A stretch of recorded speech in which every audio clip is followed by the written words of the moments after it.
കേന്ദ്ര വിദ്യാഭ്യാസ മന്ത്രി ധർമ്മേന്ദ്ര പ്രധാൻ രാജിവെക്കേണ്ടതല്ലേ?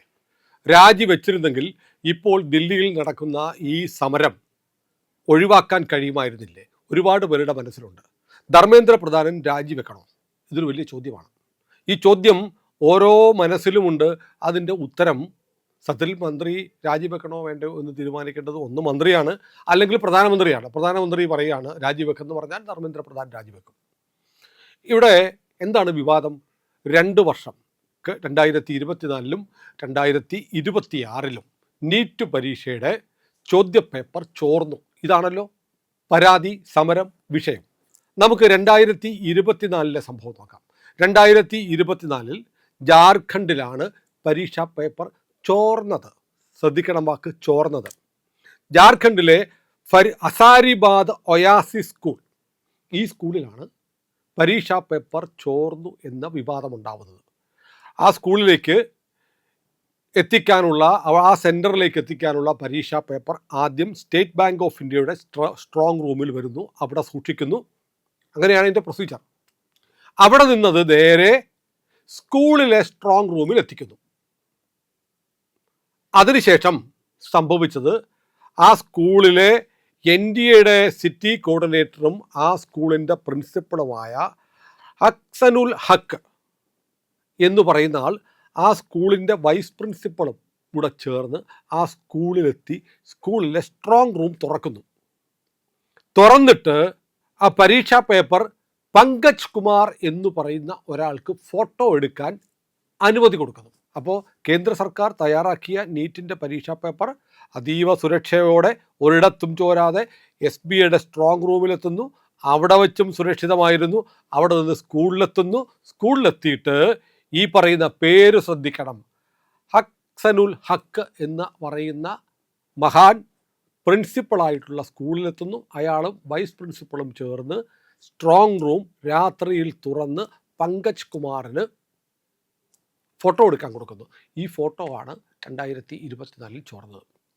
അപ്പോൾ ശരിക്കും 2024-ൽ പരീക്ഷാ പേപ്പർ ചോർന്നോ, അതോ പരീക്ഷാ പേപ്പർ മോഷ്ടിക്കപ്പെട്ടോ? മോഷണമാണ് അല്ലേ? മോഷണമാണ്. സർക്കാരിൻ്റെ സംവിധാനത്തിൽ ഇത് തയ്യാറാക്കി പല ഭാഷകളിൽ ട്രാൻസ്ലേറ്റ് ചെയ്ത് അതിൻ്റെ പ്രൂഫ് നോക്കി അച്ചടിച്ച് ചോദ്യപേപ്പറുകൾ തയ്യാറാവുന്നത് വരെ ചോർന്നിട്ടില്ല. അതിനുശേഷം അതീവ സുരക്ഷയോടെ സ്റ്റേറ്റ് ബാങ്ക് ഓഫ് ഇന്ത്യയുടെ സ്ട്രോങ് റൂമിൽ എത്തിക്കുന്നു. ജാർഖണ്ഡിലെ ഫരീദാബാദിലെ അവിടെ വെച്ച് ചോർന്നിട്ടില്ല. അവിടെ നിന്ന് അതീവ സുരക്ഷയോടെ സ്കൂളിലെ സ്ട്രോങ് റൂമിൽ എത്തിക്കുന്നു, ചോർന്നിട്ടില്ല. കേന്ദ്ര സർക്കാരിൻ്റെ ഭാഗത്ത് നിന്ന് വളരെ കൃത്യമായ നടപടി ഉണ്ടായി. പക്ഷേ ആ സ്കൂളിലെ പ്രിൻസിപ്പൽ, അത് സൂക്ഷിക്കേണ്ടുന്ന ആൾ അഹ്സനുൽ ഹക്ക്, അത് സ്ട്രോങ് റൂം തുറന്ന് കോച്ചിങ് സെൻറ്റർ നടത്തുന്ന പങ്കജ് കുമാറിന് ഫോട്ടോ എടുക്കാൻ സമ്മതിക്കുന്നു. കുഴപ്പം എവിടെയാണ് സംഭവിച്ചത്? കേന്ദ്ര വിദ്യാഭ്യാസ മന്ത്രിയുടെയാണോ? എനിക്കറിയില്ല. നിങ്ങളൊന്ന് ആലോചിച്ച് നോക്കൂ. സർക്കാർ എന്ത് ചെയ്തു? അതിനുശേഷം സർക്കാർ ഒരു പുതിയ നിയമം തന്നെ ഉണ്ടാക്കി. ഇത്തരം കുറ്റകൃത്യങ്ങൾ ചെയ്യുന്നവരെ കർശനമായി 10 വർഷം വരെ തടവ് ശിക്ഷ വിധിക്കാവുന്ന, ലക്ഷക്കണക്കിന് രൂപ പിഴ ചുമത്താവുന്ന കുറ്റമാക്കി മാറ്റി. പോരാതെ ISROയുടെ ചെയർമാനായ ഡോക്ടർ രാധാകൃഷ്ണൻ്റെ മേൽനോട്ടത്തിൽ ഒരു ഹൈ ലെവൽ കമ്മിറ്റി ഉണ്ടാക്കി. ഈ കമ്മിറ്റി ചില നിർദ്ദേശങ്ങൾ നടപ്പാക്കി. ആ നിർദ്ദേശങ്ങൾ കേന്ദ്ര സർക്കാരിന് കൊടുത്തിട്ട് 2027 മുതൽ, അടുത്ത വർഷം മുതൽ പരീക്ഷ പുതിയ രീതിയിൽ നടത്താനുള്ള തീരുമാനമേറ്റെടുത്തു. ആരും നേരിട്ട് ക്വസ്റ്റ്യൻ പേപ്പർ കൈകാര്യം ചെയ്യുന്നില്ല. ഫുള്ളി കമ്പ്യൂട്ടറൈസ്ഡ് ആയിരിക്കും ഇനി മുതൽ 2027 മുതലുള്ള നീറ്റ് പരീക്ഷ. അതായത് ഇപ്പോൾ നടന്ന പരീക്ഷ എന്ന് പറയുന്നത് നിലവിലെ സംവിധാനത്തിലെ അവസാനത്തെ പരീക്ഷയാണ്. ഇപ്പോൾ എന്താണ് നടന്നത്? പരീക്ഷാ പേപ്പർ ചോർന്നു. പക്ഷേ കേന്ദ്ര സർക്കാർ എന്ത് ചെയ്തു? പരീക്ഷയ്ക്ക് വേറെ ഡേറ്റ് തീരുമാനിച്ചു. അതല്ലേ ചെയ്യാൻ പറ്റൂ. എങ്ങനെ ചോർന്നു? ചോർത്തിയത് PV കുൽക്കർണി. അയാൾ ഒരു കെമിസ്ട്രി അധ്യാപകനാണ്. അയാൾക്ക് സ്വന്തമായിട്ട് ഒരു കോച്ചിങ് സെൻറ്ററും ഉണ്ട്. അയാൾ എന്ത് ചെയ്തു? ഇയാൾ ക്വസ്റ്റ്യൻ പേപ്പർ തയ്യാറാക്കുന്ന ആളാണ്. ഇയാൾക്ക് ഈ നീറ്റ് പരീക്ഷയുടെ ചോദ്യപേപ്പർ മറാത്തിയിലേക്ക് പരിഭാഷപ്പെടുത്തുന്ന ആളാണ്. നമ്മുടെ രാജ്യത്തെ ഒരു പ്രശ്നമാണ്. നമ്മുടെ രാജ്യത്ത് ഒറ്റ ഭാഷയില്ല. കാശ്മീർ മുതൽ കന്യാകുമാരി വരെ ഒറ്റ ഭാഷയിൽ ഒറ്റ പരീക്ഷ നടത്താൻ കഴിയില്ല.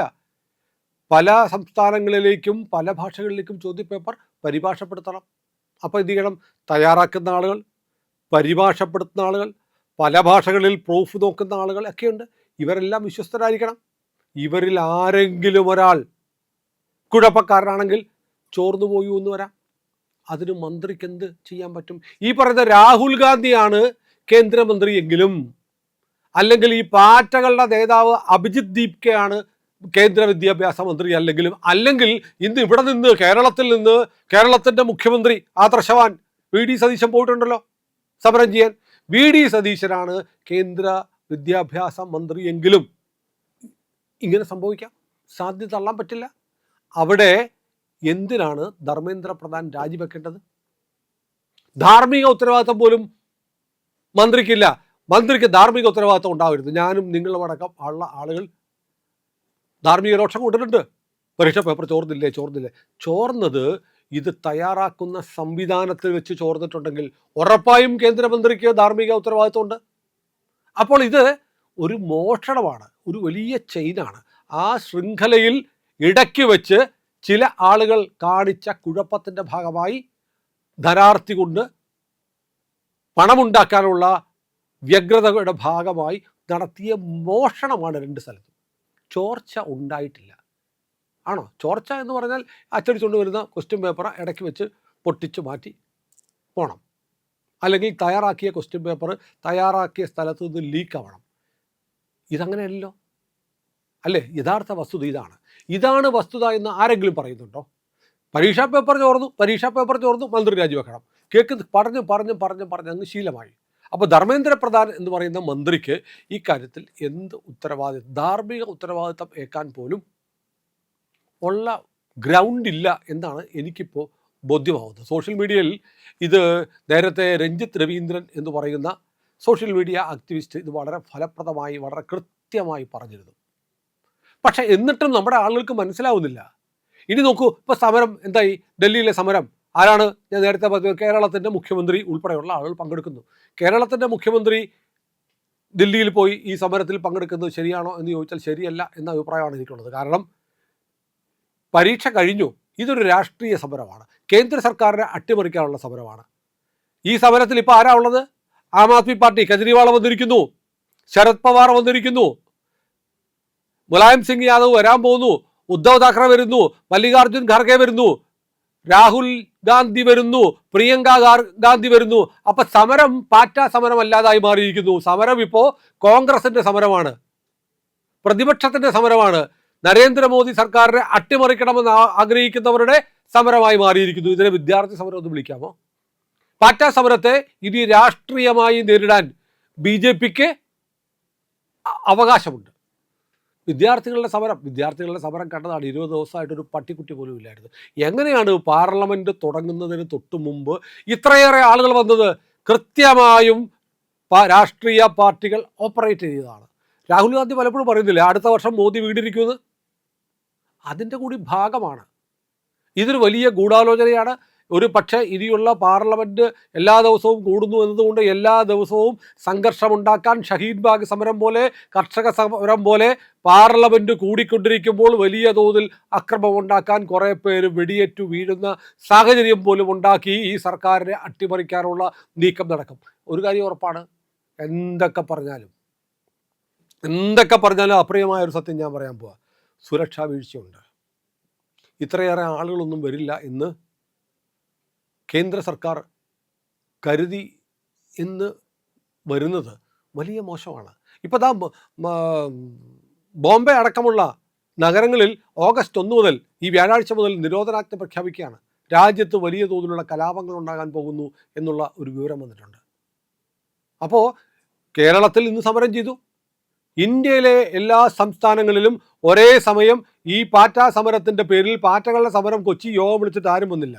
പക്ഷേ ഇനിയുള്ള ദിവസങ്ങളിൽ പാറ്റകളുടെ പേരിൽ പ്രതിപക്ഷത്തെ ആളുകൾ ഇറങ്ങി രാജ്യം മുഴുവൻ കത്തിക്കാൻ പോവുകയാണ്. അപ്പോൾ ഇത് സമരത്തിൻ്റെ ലക്ഷ്യം വളരെ കൃത്യമാണ്. ധർമ്മേന്ദ്ര പ്രധാൻ്റെ രാജിയല്ല പ്രശ്നം, നരേന്ദ്രമോദി മാറുകയാണ് എന്ന് വളരെ കൃത്യമായി അവർ പറഞ്ഞു. നേപ്പാളിലെ പോലെ ഞങ്ങൾ ഈ സർക്കാരിനെ ഇറക്കി വീഴും എന്ന് പറയുന്ന വിഷ്വൽസ് ഇന്നലെ ദേശീയ മാധ്യമങ്ങൾ കാണിച്ചു. അപ്പോൾ ലക്ഷ്യം എന്ന് പറയുന്നത് ഈ പാറ്റകളുടെ പേരിൽ പാറ്റകളെ ഇറക്കിയവർ ഇപ്പോൾ യഥാർത്ഥ പാറ്റയുടെ തന്തമാർ വന്നിരിക്കുന്നു. ഡൽഹിയിലെ പാറ്റകളുടെ തന്തമാരെ ഇപ്പോൾ കണ്ടു. അവരുടെ ലക്ഷ്യം സർക്കാരിനെ വീഴ്ത്തുകയാണ്. അപ്പോൾ ധർമ്മേന്ദ്ര പ്രധാൻ്റെ രാജി എന്ന് പറയുന്നത് അപഹാസ്യമായ ഒരു ആവശ്യമാണ് എന്ന് പറയാൻ ഒരു മടിയുമില്ല. അത് ഒരു പ്രൊപ്പഗാൻഡ മാത്രമാണ്. വരും ദിവസങ്ങളിൽ സമരത്തിൻ്റെ പേരിൽ രാജ്യത്തു വലിയ അക്രമം നടത്താൻ ഇവർ തയ്യാറായിരിക്കുന്നു. അതുകൊണ്ടാണ് വ്യാഴാഴ്ച മുതൽ 22-ാം തീയതി മുതൽ ഓഗസ്റ്റ് 1 വരെ നിരോധനാജ്ഞ മുംബൈ നഗരത്തിൽ പ്രഖ്യാപിച്ചിരിക്കുന്നത്.